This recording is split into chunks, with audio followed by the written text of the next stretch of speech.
A lady is walking down the street and sees a parrot in the window of a pet store. She stops to admire the bird. The parrot says to her, "Hey, lady, you're really ugly."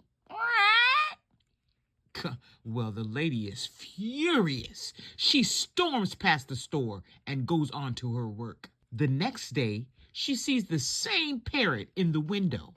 When the parrot sees her, it says, "Hey, lady, you're really ugly." What? She is livid and she storms off.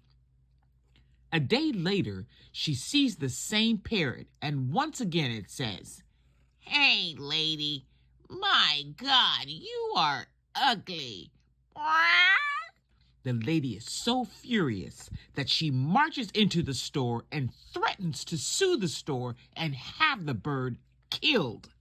The store manager apologizes profusely and promises that the bird won't say it ever again. The next day, when the lady walks past the store, the parrot says to her, "Hey, lady, what?"